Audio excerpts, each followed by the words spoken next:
তো দেখেন ভাই, এই গরমে একটা রিফ্রেশমেন্টের জন্য আমরা চলে যাই একদম গ্রামে। তো যদিও গ্রামে যাওয়াটা আমাদের মেইন মোটিভ ছিল না, আমাদের মেইন মোটিভ ছিল গ্রামে গিয়ে একটা নদীতে গোসল করা। তাই আমাদের এমন একটা গ্রামে যাইতে হবে যেই গ্রামের পাশে নদী আছে। তাই আমরা চলে যাই আমাদের চাস্তো বোনের নানা বাড়ি, কারণ ওই জায়গাটা একদম পারফেক্ট, সাথে একটা নদীও আছে ওখানে। আর এই গ্রামটা হইতেছে রংপুরের একদম পাশে, আর যেই নদীটা ওই গ্রামের পাশ দিয়ে গেছে সেটার নাম হচ্ছে যমুনাশ্বরী নদী। তো এরপরে আমরা অটোতে করে কিছু দূর গিয়ে ওদের গ্রামে ঢোকার জন্য আমাদেরকে ভ্যানে করে যাইতে হয়। এরপরে ভ্যান থেকে নেমে কিছু দূর হাঁটতেই আমরা পৌঁছে যাই আমাদের গন্তব্যস্থল। আর বাড়িটা একবার দেখেন ভাই, গ্রামের পারফেক্ট একটা বাড়ি। তো আমরা 12টার দিকে পৌঁছে যাই, আর কিছুক্ষণ রেস্ট নিয়েই আমরা বের হয়ে যাই একদম গোসল করতে যাওয়ার জন্য। আর আমাদের প্ল্যানও ছিল এটা যে গিয়ে কিছুক্ষণের মধ্যে আমরা গোসল করতে বের হবো, তারপর গোসল টোসল করে যেন দুপুরের খাওয়া দাওয়াটা করতে পারি। তো ওদের বাড়ির সামনেই যেহেতু নদী, তাই কিছুক্ষণ হাঁটতেই আমরা নদীর পাড়ে পৌঁছে যাই। আর একবার দেখেন ভিউটা কত সুন্দর।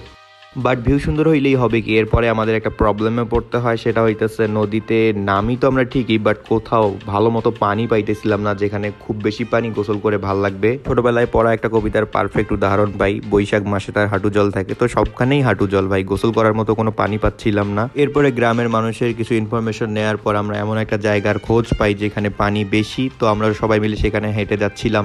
ফাইনালি এতক্ষণ রোদে হাঁটার পর আমরা একটা শান্তির জায়গা পেয়ে যাই, আর এখানে সবাই মিলে নেমে পড়ি। দেখে একদম পারফেক্ট পানি গলা পর্যন্ত।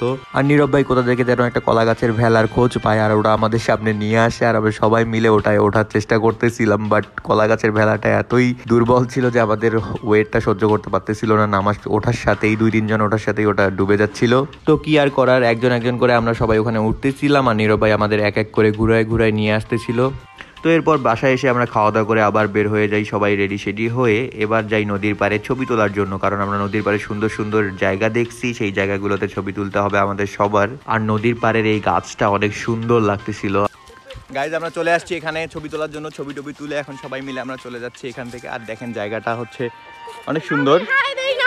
তারপর আমরা ছবি টবি তুলে এই সুন্দর জায়গাটা থেকে বাসায় চলে যাচ্ছিলাম। আর এই ভিডিওটাতে খাওয়া দাওয়া করা আর হচ্ছে বাড়ির ভিতরের ভিডিও তেমন একটা করি নাই, কারণ আমি চাচ্ছিলাম আপনাদের গ্রামের সৌন্দর্যটা দেখাবো। তো এরপরে নদীর পাশে আর কিছুক্ষণ আড্ডা দিয়ে আমরা চলে যাই বাসায়। তো ওদের বাসায় যাওয়ার জন্য যে রাস্তাটা সেটাও দেখেন কত সুন্দর। আর আগে এদিককার বেশিরভাগ বাড়ি ছিল মাটি দিয়ে তৈরি পুরা। তো এরপরে আমরা বিকেলে নাস্তা করে ওখান থেকে বের হয়ে পড়ি রংপুরের উদ্দেশ্যে, কারণ সন্ধ্যার আগে আমাদেরকে যাইতে হবে। আর দেখেন কত সুন্দর একটা রাস্তা, আর ওখান থেকে মেইন রোডে যাওয়ার জন্য ভ্যানে করে যাইতে হয়, তাই আমরা ভ্যানে করে যাচ্ছিলাম সবাই মিলে।